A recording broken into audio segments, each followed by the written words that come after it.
So, welcome to Farmhouse Fabrics, everybody. My name is Sally, and today we're so lucky to have Linda and Tana with us. So, who are Linda and Tana?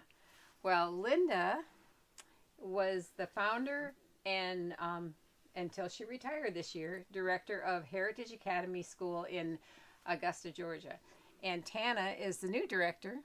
And so, because we have made this our mission this year, to have a scholarship fund for Heritage Academy, I wanted you to meet them because these are two ladies that are very passionate about what they do. Oh, when you say that, yes, probably maybe as passionate about as your viewers are about sewing.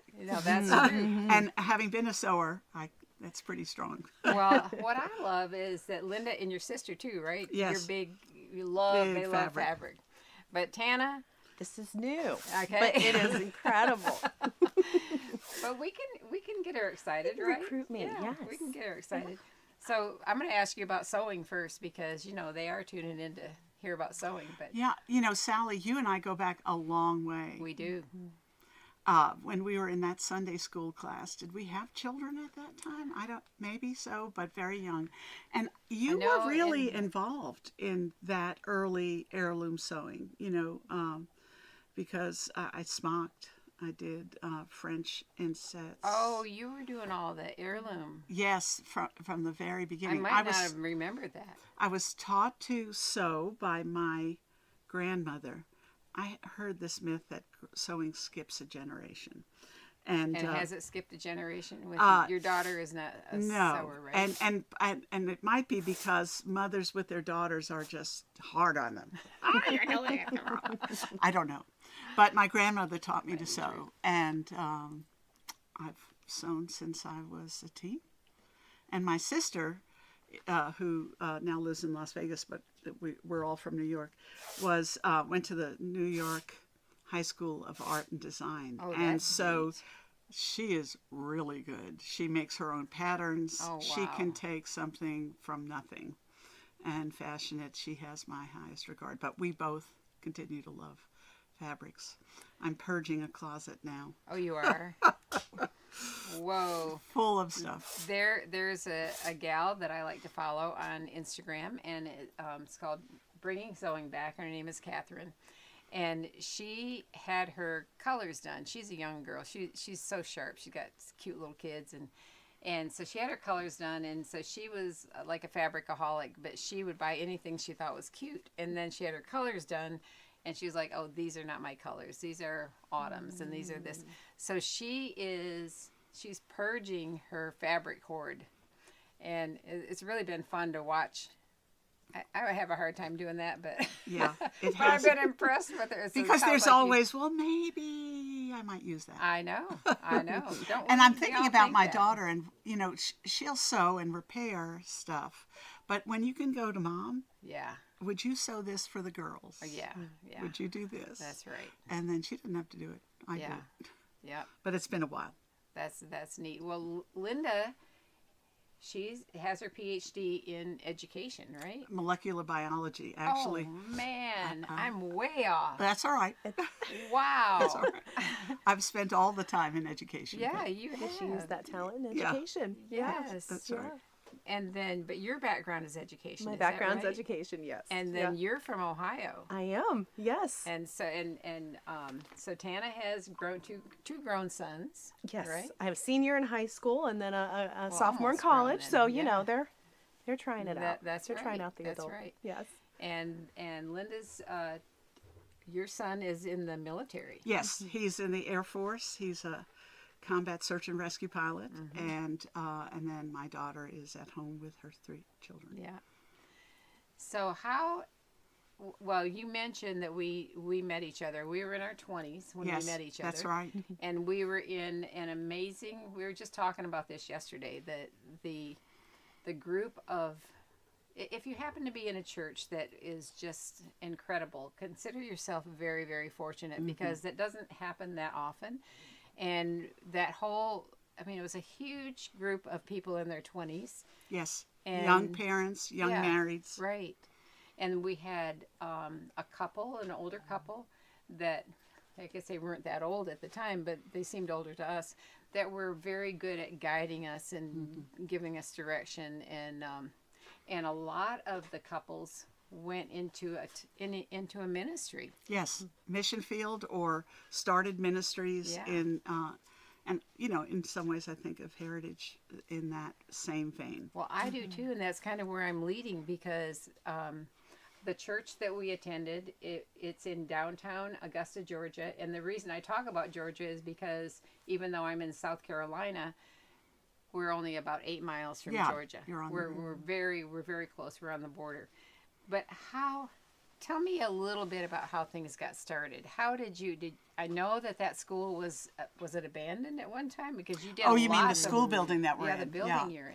Well, that's this, sort of the chapter 2 or 3. Okay. But how we got started was I was a science teacher at a local Christian preparatory school, and I led the students in the community service project, and we chose after-school tutorial programs that were in the urban core of Augusta, and we did that twice a week for years. And I really credit a young lady named Ebony as really starting the ball rolling about thinking about options for people for education that weren't able to exercise options. Now, things are different today. This is 2023, 24, my word. And so school choice is everywhere. There are only a few states left that are holding out. But back then, there was no such thing. There wasn't any anyway, such thing. I was tutoring a young a fifth grader named Ebony, and we were working our way through a stack of worksheets. My son calls death by worksheets. And we got to the worksheet on the Civil Rights March, where Martin Luther King gave his famous I Have a Dream speech. And the question at the end of the worksheet is, what is your dream? And I said, Ebony, what's your dream? Well, I want to be a nurse. Okay. Now I'm thinking, wow, we're going to have a big upward climb. Might need to talk a little bit louder. Okay, we're going to have a big upward climb, because as a fifth grader, she needed to know certain things, and those were gaps in her education. Right. And I said, well, Ebony, what do you think it'll take to get to be a nurse? She said, discipline. Wow. Wow. That is a really mature answer. Yeah. Discipline. So. I call discipline the little black dress dilemma. It's the little black dress you want to wear to that cocktail party, and you've got 10 pounds to lose to get in it. So you're going to have to stop eating chocolate. Yeah. And we discussed that, what discipline meant. And then she volunteered this. She said, my mama doesn't want me to be like her. Now, I could say in the 2 years that we'd been tutoring, I've never once thought about the parents. We were there to take care of children. And so, but now, Ebony's mother is front and center in my thinking. And I took her home that afternoon and did not get to, I have never met her mother. But it was in a lower income neighborhood. And I couldn't shake Ebony's mom. And I thought, Ebony's mom and I, we may be on different ends of a demographic spectrum, both socioeconomically and racially, etc. I'm overeducated, she's undereducated. I'm adequately employed, she's probably underemployed. But I said we have the same thing in common, and that is a better future for our children. Now, it was interesting that Catherine, my firstborn, was following in my footsteps. She was already at the University of Georgia in their genetics program. That would have been very similar to my background. And yet I would say to my daughter, I don't want you to be like me. And I'm not talking about education. I was talking about not repeating the same mistakes that I've made, which is really what Ebony's mother was talking about. And that's when I asked the question, if Ebony's mom could choose where to send her child to school, would she do it? Could she do it? And that's the seed that started Heritage. And so we began to ask questions. We did our research on the state of public education in the urban center of Augusta. And believe it or not, in 25 years, it has not changed. Oh, it hasn't. No. In fact, I would dare say some of the schools are lower in the ranking. And COVID has a lot to do with that. That had a huge effect on yes, a lot of schools. It did. But that's how it began. We did our research. We started asking around, and then in September of the year 2000, we held a fundraiser and introduced the idea of school choice. Now, remember that 2000, there were at the time 2 magnet schools in Augusta, but no charters. There were no school choice programs in Georgia. Now, the Supreme Court rendered their first decision on school voucher program on the Ohio school choice. Just made the connection. Made that connection. Yeah. The Cleveland school voucher program, and they validated it. They passed it. So, but that was 2001. So here we are fundraising, and we didn't have a place. We didn't have a teacher. We didn't have children. That was 2000. And by 2001, we had all of those. We had started with 5 children in kindergarten, ended the year with 10. So you started with the kindergarten class. Yes. Our model was to start with kindergarten only and add a grade every year. You're building a culture, right? You're building an ethic. Okay, scoot in just a tiny bit Yeah, so they can still see you. So it's very important that that you're doing. There's all sorts of education going on. It's not just your ABCs. We're a Christian school. We're wanting you to know about the Lord and becoming His disciple, and etc. So yes, that was our plan, and I think it wasn't until 2009 or 10 that we graduated our first 8th grade. Wow. Yeah. Well, my husband and I have been behind your school and in support for many years. I dare say probably within year 1 or 2. Was it that? Yeah, has it been? it's been a long time, Sally. We just really believed in it, and we believed in what they were doing. And is it once a month that you send out a newsletter? I love the newsletters, and they're always personal, and they'll share stories with the kids about the kids, and here are these kids playing the violin and doing all the neat things that you think, man, I wish my kids had done that, you know. So they're just building such character in the children. It's wonderful. Yeah, it's wonderful. Well, I would only want to be a part of a school that would do this, whatever I wanted for my children. Right. I'm not the gold standard, but I think I know about education and what I want and what I want as a Christian. And so we're not going to give second best. Yeah. That's right. We're not going to, this is good enough. Right? I was talking to somebody today, and they said, well, it's a ministry. Not talking about Heritage, but something. It's a ministry, what do you expect? Oh, I said, I think that's the wrong approach. Yeah. And Scripture says, whatever you do, do it with all your might as unto the Lord. And I certainly see it in Tana, and we expect that from our staff. Well, do you have any, because I know you share stories about students or parents that they allow you to share, and to me they're inspirational. Do you have any good stories for us? I'm going to let Tana take over and I maybe love do that. Genesis. I was just going to say, Good. I think just the focus on family is really a privilege that we get to enjoy as a smaller school. We get to talk about why it's important to do what we're doing, and we have our 3 core values: perseverance, passion, and partnership. And so partnership is such a huge piece because we're only a portion of it. And as a launch school, we're going to prepare your child up until 8th grade, and then it's time for them to launch into their high school. So we need those parents to be able to continue to carry on that work, right? So one family that the family we're just talking about here is this parent who the mother came in. She was a waitress at the Waffle House, I believe, when she first started, when her daughter was in kindergarten. And she was on the federal poverty line. She received a very high scholarship, so that allowed her to bring her child to a private school. And over the years, her needs were getting met, so mom can go ahead and start to explore some opportunities and moving up in her company and take on more responsibility because her daughter was safe and her daughter was getting her needs met.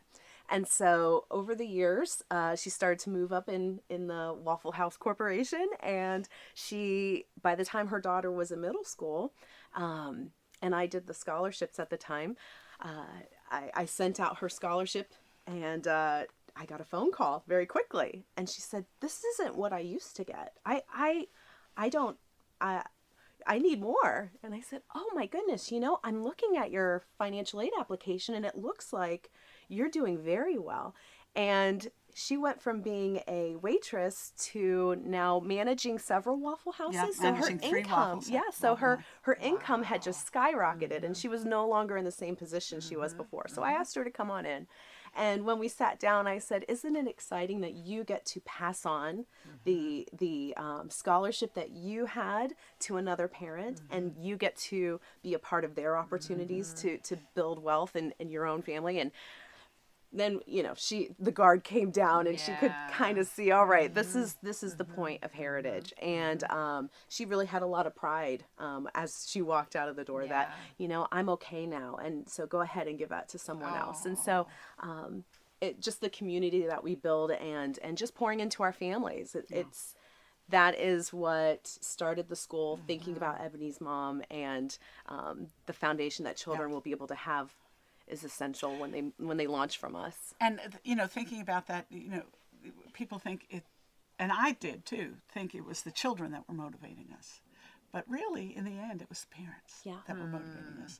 And to help make the connection, one of the biggest difficulties employers have with their employees is that work schedules are interrupted by problems at school. No, that's true. Right? Yes. They've got to leave. There's a fight. They've got to leave, blah, blah, blah. Yep.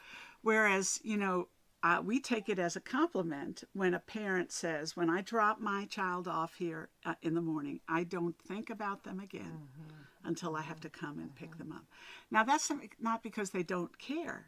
It's because they're freed up to know that their children are getting a great education by people that really care about them. I have another story, and that's Kamaya, and this is a little different. This is a mom that was working at a McDonald's, and again, at the poverty line. And daughter was having a rough patch, and we had mom in to talk about expectations. And she started crying. I don't want her to leave Heritage. And we learned some more that she was in line to become the manager of the busiest McDonald's in Augusta, Georgia, which is down by the medical centers. Yeah. And I could say to her, listen up. Your daughter needs to be able to run, fly without any help here. Because if we have to call you and you're constantly getting interrupted, you're not going to be a good candidate to be the manager. She absolutely got it. Did everything we expected. We attended the ceremony for her being chosen to be the, and we could also point to the child, look at your mother. Look at what she's done to get where she is. And this is why she has you at Heritage. Because even though they're at the poverty line, they still pay a minimum tuition every month. And for some, that's still a sacrifice. Yeah, sure. Absolutely. So we thought it would take that we were breaking poverty in the next generation. And what we've realized is, no, we're actually doing it now. Right now. With the parent. And sometimes the parent comes home and, sometimes the child comes home and has a word for the parent, and the parent is convicted. Yeah. I think about a lady who's now on staff. And this is one of my fans. She's one of my dearest people that I love. And I remember her daughter in kindergarten, she was sitting down in the auditorium with me, and she said, I guess I'm going to have to marry her daughter's father. She said, my daughter's coming home talking about God's plan.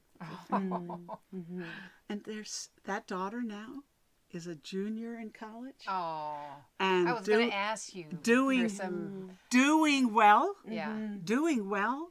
That couple is married and solid. Oh. And that came from the mouth of a babe. I'm sitting here with chills all up and down my arms I know. because these are real lives, real people. They are. Real hearts that are being touched. That's right. And changed. That's what I love about it. I really do love about it. Well, thank you. Because I mean, I've been down there and talked to you guys, and there's just a total commitment. And you know, of course, I know Jan Hitchcock and her husband, and they were totally committed. She's retired. A founder as well. A founder That's as well. right. Yeah. And so knowing the people behind it has made all the difference, because when you know people for decades and you see that they're consistent and strong and faithful, you know you can support that. And honestly, that's one reason that, I mean, we kept saying, well, you know, a couple of years ago we had a big sock drive, and we did it for Keith Walton's church, Journey. Yes, Journey Church. yes. Yeah, Journey. And our people, all y'all, I mean, we had socks everywhere. We had socks. It was wonderful. Wow. And then we said, we'll go toe to toe, and we'll go toe to toe with you. We'll match whatever you give. We'll match. And so we really took carloads of socks, because they work a lot with homeless in the area. Right. And so I kept saying, what can we do as a business that can benefit our area, our local area, and that people could get behind. And I don't know who can't get behind education. You know, I'm totally behind it. And who can't get behind life-changing, passionate and compassionate people? And I mean, it's wonderful. So if 8th grade is your last grade, then you I'm sure these kids come back or contact you as they go through high school. And Yeah, I'll let Tana. do you feel like, you know, you're probably having prayer meetings for them as they're making their decisions and going to... Absolutely. Yeah. Well, and you know, as our 8th graders are starting to wait for their acceptances to come through, you know, we continue to pray with them and say, whatever God's got for you, we're going to walk in with open arms and be excited about those opportunities and take everything you learned here to the next school. But I love seeing students come back, and they get really excited about coming back. They want to come back and tell us their stories, that they're leaders in their high schools, that they are having opportunities and they're taking them. They know how to take those opportunities. They know how to ask questions and be advocates for themselves, and really explore what it is God's put in their heart to pursue. Linda, you've got more of the success stories beyond high school. I've been with the school now for 4 years, but we've got students who've gone on and served in the military. They're nurses. They're PhD one in students. medical school, and etc. One of the things that Tana did, I think we started 2 years ago, I was still there, is we have you call it a high school what? High school application night. And so, I mean, you've heard of college application nights, and well, nobody in Augusta does a high school application night. But high schools, private, public where there's choice about it, like magnet schools, come to our school, and our children work work for about 3 months on a portfolio that they pass out to the schools that they're interested in. And they conduct themselves very professionally. The representatives of the school are very interested. It has led to some private schools opening up scholarships for our students, and that still are competitive. Yeah. It's really led to an all-around elevation of character, achievement. You know, one of the biggest things I say, you got to take a long-term view. You can't think about tomorrow. You got to think about 10 years from now. Where do you want to be? It's funny how when I ask young people, where do you want to be in 5 years? No one's ever asked that question. It's a good question to ask. What are you doing now to get there?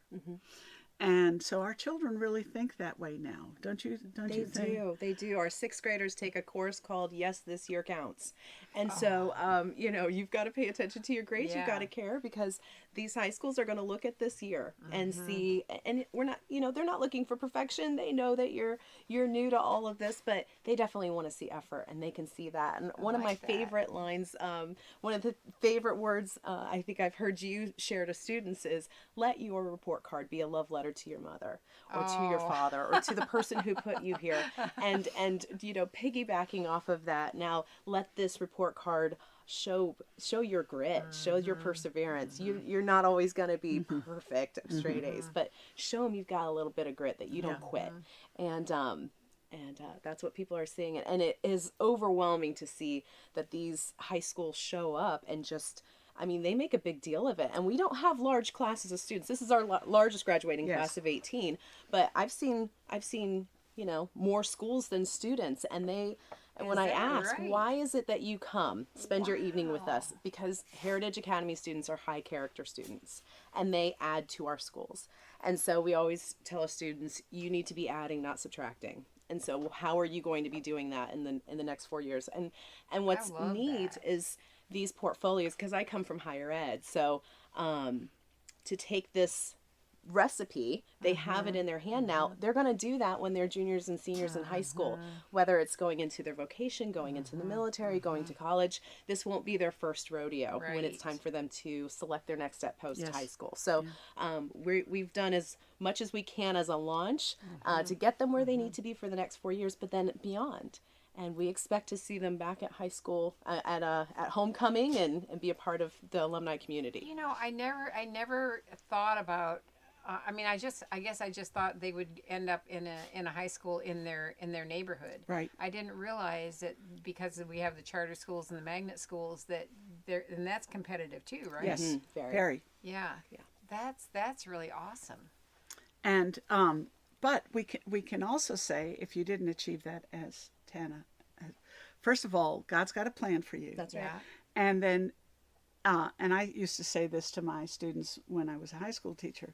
No matter where you land up in college, if you're in the top 10% of your space, or wherever you go into high school, if you're in the top 10%, that is a different school. Right. You have different opportunities. People see you differently, right? So you might go to the worst performing high school in Augusta, Georgia, but you work to be in the top 10%. And I'm telling you, teachers will be coming to say, here, this scholarship, please fill this out. That's right. Because they'll view you as a great representative of their work. I can see that in our local high schools here right here, Silver Bluff High School, and you know, absolutely, yeah, definitely, absolutely, yeah. It's true. You know, you and I were talking about this yesterday. No matter what entry point you have into a business, work as hard as you can, because a good manager is got their eyes open. Yeah, that's right. That's right. That's right. It's foolish for them not to, right? Same thing in high school. You work as hard as you can.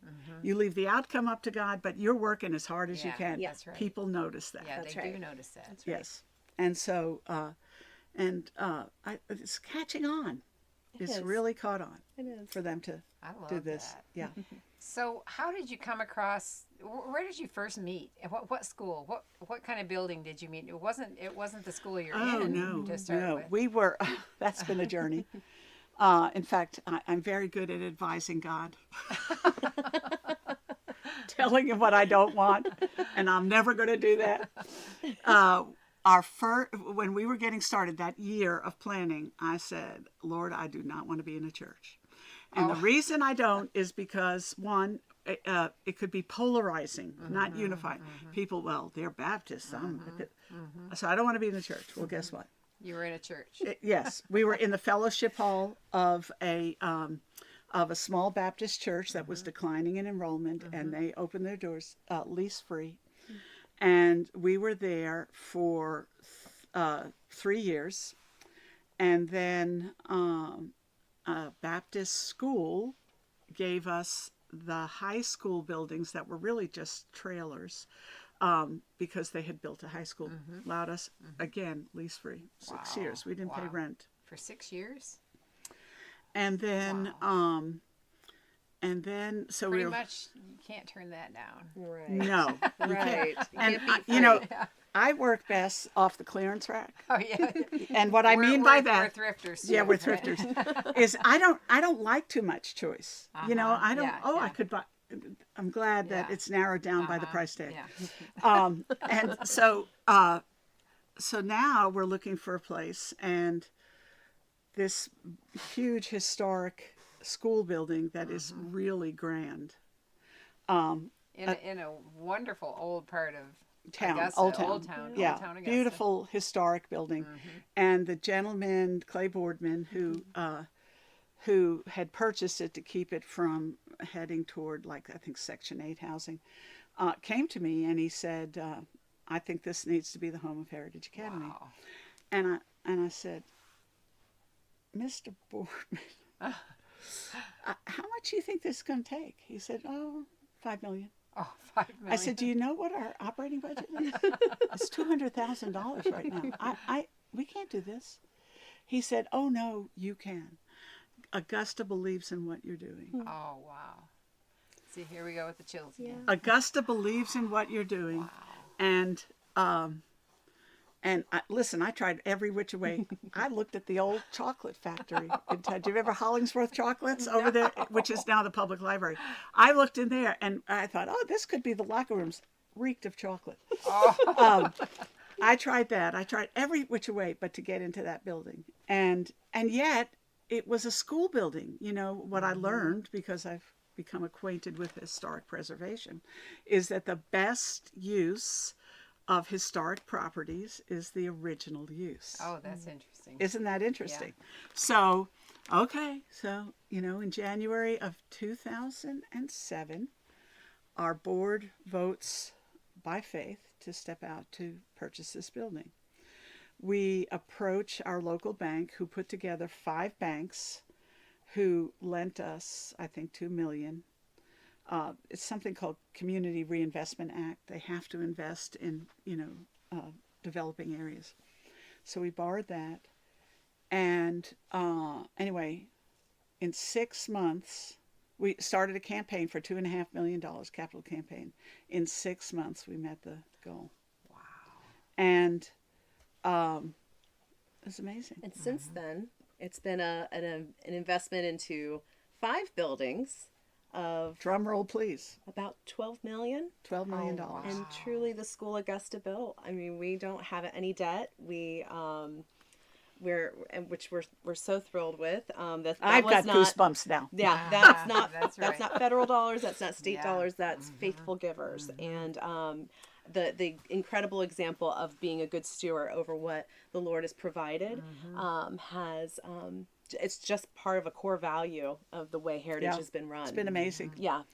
And right there in the downtown Augusta. And so really 2 city blocks Yeah. pretty much impacted. We kind of take By- over a little bit. And New construction and renovation. That's and right. a new construction on a Jim. And an early and learning an academy. Early Learning Early Academy. Learning Yep. Academy. That's new construction and Yeah. beautiful. Right. Yeah. Yes, absolutely. And what we realized, we thought kindergarten was early enough. And then we began to see there were still children coming behind. And, the only way to get kids to catch up is they have to run faster, right? Or you have to intervene earlier. And so that's what led us to starting the Early Learning Academy. And I think it's a pretty awesome thing. It's been wonderful. It's the best dollar-to-dollar investment to be made. And not every student in your school comes from just that local downtown area, right? You Oh, yeah. They're Right. coming We from... have them all, from all over Augusta, all over the CSRA, right? That's right. And we say that parents have demonstrate partnership in 5 ways. 1, they pay tuition based on income. Right. Number 2, they bring their children to school and they have them picked up. We don't run a Right. education. They supply them with their own lunch. So the children bring their lunch to school. You don't have to fix lunches every day. No. Now we do in the Gila because the Gila is early learning because that's a state requirement, but we don't in the main building. The children wear uniforms that the parents purchase, and then is that they have to respond to if we have a phone call about behavior or grades or absences or whatever. There has to that's the way they demonstrate partnership, and Oh, I like that.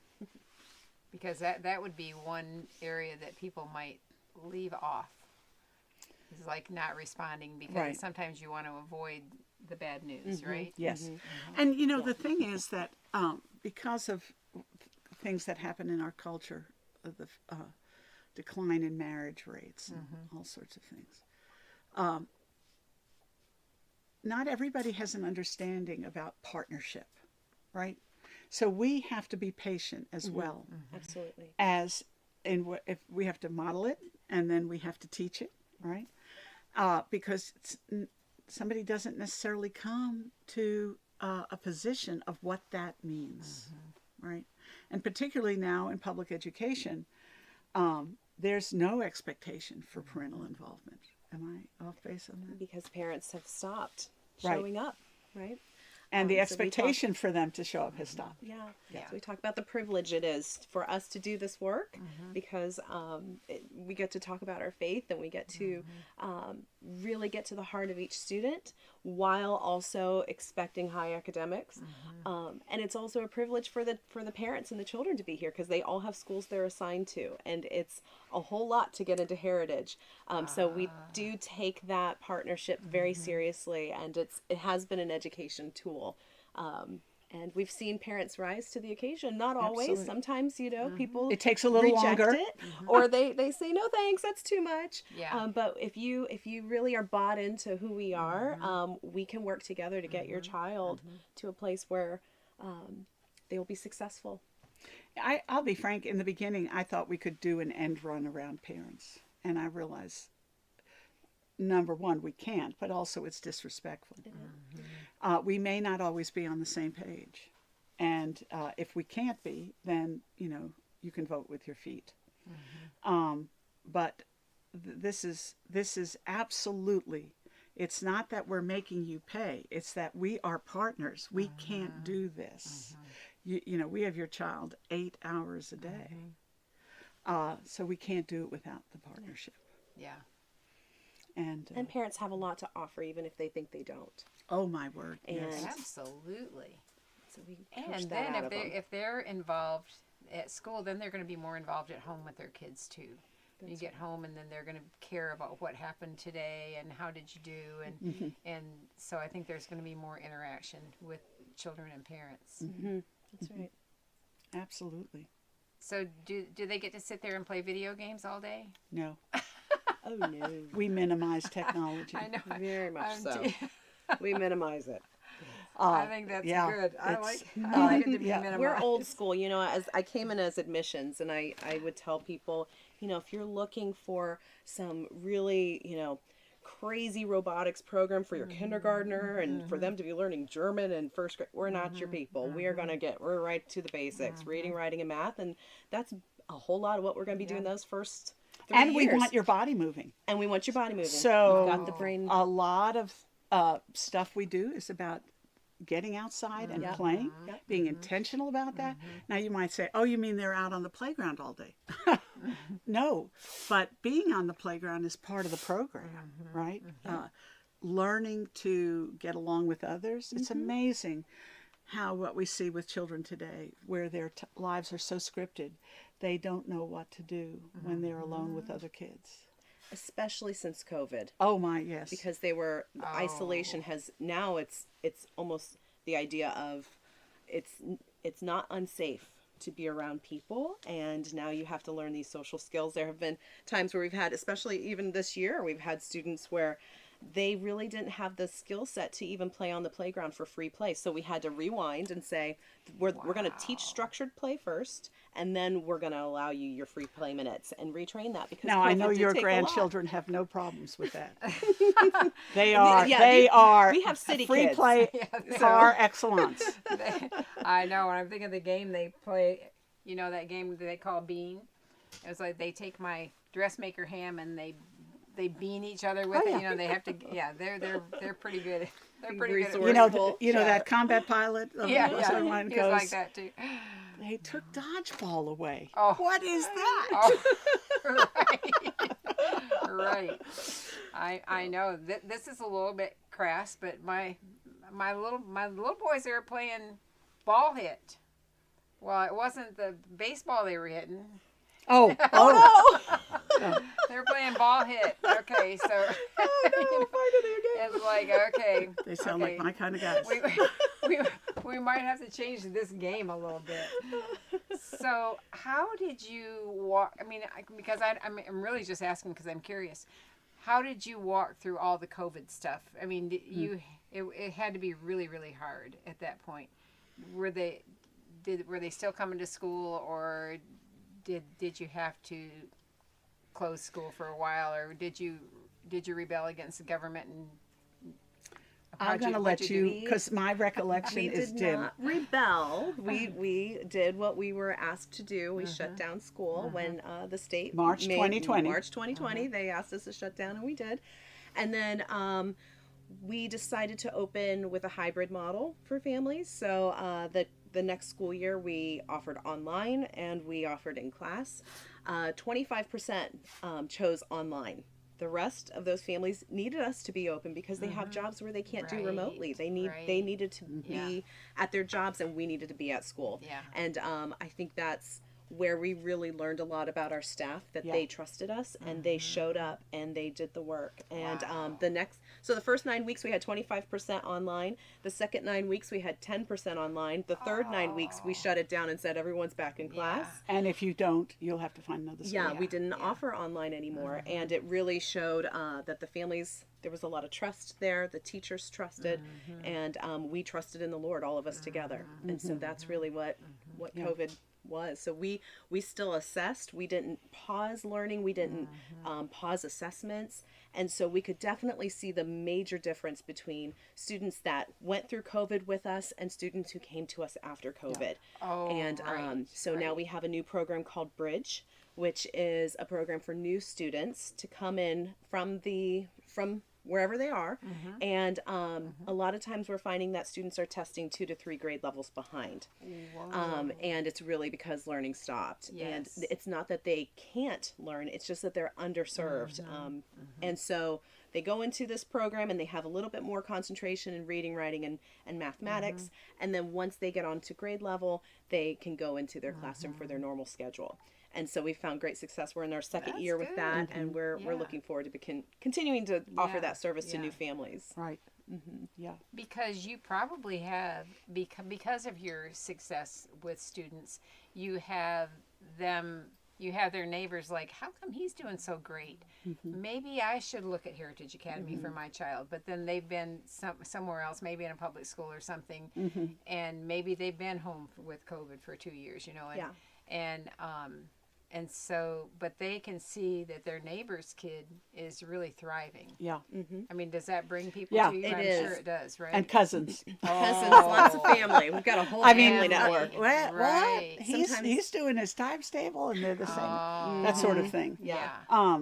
Yeah. It's hard. It was a grand disservice to our students, and I think we're going to pay for it for years to come. Yeah.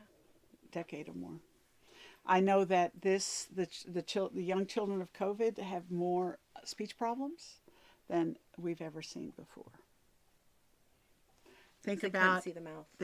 think about Because of how what? They they couldn't can't see the mouth. When you're learning to read, you're looking at the mouth. And when you're Right. learning to talk, you're You're looking learning- at the yeah. mouth, right? Yes. And when you're correcting blends, you're looking at this little right. Yeah. That's all, and of course it's muffled too, depending on the Right. speech pattern of the Right. person behind the mask. It is significant. Our kindergarten teacher said last year she'd never seen so many children with speech difficulties. Now, are you able to correct that in the like in your bridge program, or do you have to bring in a speech therapist? We don't have our own. We don't. We do partner, and we're looking to expand that with providers of those services to come to the school, and they do their own billing, right? Through Medicaid or health insurance, etc. But speech therapy is in general lacking in this area. I think it's nationwide, but there's Huge shortage. huge shortage of speech therapists, even before COVID. Any speech therapists out there? Yes, in the volunteer. CSRA? Yeah. Or you don't have to. We'll help you file your billing. Well, Yeah. we came down to this school and talked about the possibility of teaching sewing.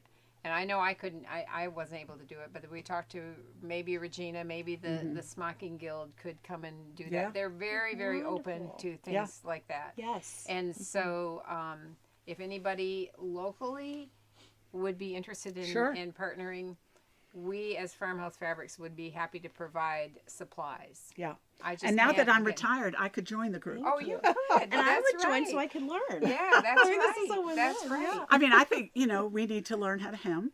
Yes. We need to learn how to put a button on. That's right. Right? Sew a simple small hole closed. Yeah, that's right. Things like that. That's right. Brings huge amount of self-satisfaction to the children. Yeah.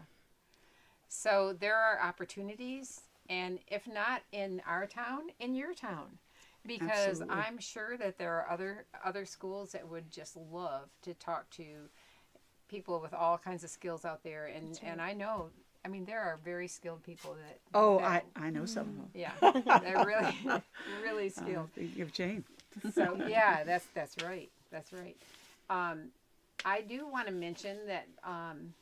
I mean, we have a category on our website called the Scholarship Fund category, where some of the items in that category, 100% of the proceeds will go to the scholarship fund. Other items in that category, a percentage goes to it, and Emma keeps up with all that stuff. She's really good at that. She's great at that. But also, recently somebody sent us a check, and they intend it to go to Heritage Academy. And so I wanted to mention that, and what we're going to do is we're going to sign that over to Heritage Academy. But if you wanted to do that, they have a Facebook page called Heritage Academy Augusta. And then there's a website called heritageacademyaugusta.org.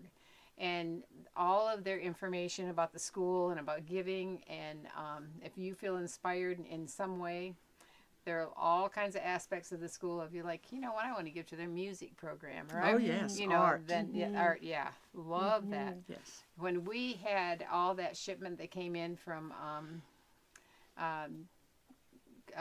family cooking and crafts, and we took down games, all kinds of games, Yes. and donated that. That was really fun. We piled them all in our cars and had a little caravan and unloaded them. That's fun. You know, it really is fun. It's fun to give. And so this is an opportunity, if you feel so led, to be able to give to Heritage Academy. And anyway, I love it. I love it. you. Ah, Thank you. This is wonderful. you ladies are so Thank you. fantastic. Thank you, everybody, Yes. for listening, and we appreciate How your would interest. you like to? We have. Well, first of all, I should ask you. We always ask a question. You know, during. This is totally unrelated, although you have goals. And we ask if anybody has goals or resolutions that they've made for this year. And it didn't have to be sewing related. And so, what about you guys? Do you make resolutions? Do you make goals? I haven't, no. What? I haven't. Well, where do you want to be 5 years from now? I was thinking if you asked me that question, I wouldn't be able to answer it. I guess still being able to do what I'm doing now. That would be physical goals, right? To be able to keep walking, keep visiting, keep working at whatever I. Well, I would found do. out yesterday that she's interested in drawing. Yes, I bought my kit today. Good. Hey. Ta-da. Okay, that's neat. I bought the kit today. Yeah. So. So you find out all these hidden talents. What about you? Well, as the new executive director, there's a lot to do. Yeah. Mine was to just take moments and to just be okay with doing nothing sometimes.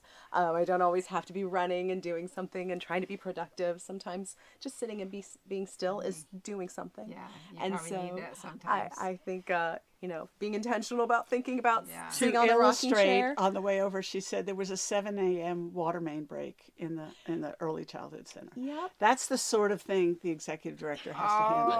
Oh, And- was it frozen water pipes? It- Did it- they freeze? No, this No. particular pipe was boiling water, It was Oh, hot no. water. and Oh. so In one of the fortunately no bathrooms. children, That's right. minimal staff, Oh, and it could be handled. But you understand why she yeah. get to the point that she can do nothing. Just Yeah. sit in a rocking chair for like 10 minutes, eat my Right. lunch on time. Just those little goals. Yeah. So, are you a reader? Do you like to read? I do. I just, Maybe one day Make you'll some have time. right? Yeah. You're Yes. a reader too. I am. she know sends that. me things, Yeah. and I I appreciate know. I like. that. I like Yeah. it too. But so I shared with Hannah and Linda. So somebody answered the question, and I printed up the answer because it was so great. And I also printed it up and put it in the drawing. So this is Diane McCarthy, and she said, my goal is to get back exercising. I feel better when I do, right? But she just read on her quilt guild thread. This is so neat. You don't have to be great to start something, but you have to start something to be great. And I thought that is such a neat way to think, because if you don't get started, you're never get anything done. So you have to start somewhere. And I am a terrible procrastinator, and so I've been reading this devotional, and one day was about procrastination, and they said, you make a list and put the worst things that you have to do, you put those at the top and get those done first and get them out of the way. Yeah. And so that's I didn't put that on as one of my goals, but I'm trying to do that. I'm trying to do that. Baby steps. It's the Yeah, intention. it you is. know, But remembering. anyway, Sarah Ward. I'm gonna let you girls do the drawing. Sarah Ward was with us last on the 22nd, and she is sarahclassicsewing.com, and she had 4 items she wanted to give to us that we could have a drawing for, and I'll start with, this is a smocking plate that she designed, and she had a garment. This It's is not smocking. here, but isn't that pretty? Oh yeah, beautiful. that's smocking. So, Tana, you want to draw a name in here, and we'll sure. see who wins the smocking plate. This is called Tallulah. Okay. Let's see. Here we have. Oh, How about that, Diane McCarthy? Diane McCarthy. Who I told inspired you. us. I told you I put yours in here. There she is. I can't. That believe is it. so funny. Diane McCarthy. What? There you go. Isn't that crazy? That's great. Oh, wow. Amazing. That's great. So you want me to pick one? Yep, I want you to pick one, and this Okay. is for her dress. It has. Do you want me to read what Yep, they you said? can read it. This Uh-huh. is Rachel Lane Rogers. Wow, what a fabulous giveaway. I don't make resolutions, but I still love to win. Oh. I had several people that said I don't make resolutions. Well, me neither. I just have some goals this year. So there we go. And now, all right, Tana, you're next. This is for the person that's really ambitious because it's a fully embroidered circle skirt. All of this embroidered. So Is that Claire Paquette? Mm-hmm. What beautiful patterns Sarah has given for draws. I always try to eat better and get some form of exercise in. Happy New Year. all right. All right, one more. Now Okay. this is now Sarah is one of those really ambitious people.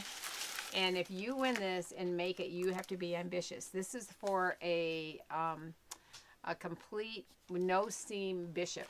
And she has all the instructions and all the design. So this is also a bishop with no dress. seams in it at all. She's been working on. So this is Debbie Godfrey Polk. I do make resolutions, and this year it is to make the most of every day. Oh, all right. That's a good one. That's a good one. All right, people. Thank you very much. Thank you, Linda and Oh, Tana. Thank you for It's having been us. so much fun. It's Yes, it given was me some great. ideas. Oh, good. You're Oh. inspired. Mwah. Love you. Love you too. Bye, Thank everybody. You so much. Thank you. What a blessing. Thank you. Appreciate you. All right, everybody. Don't leave all the way yet. We're gonna just say goodbye.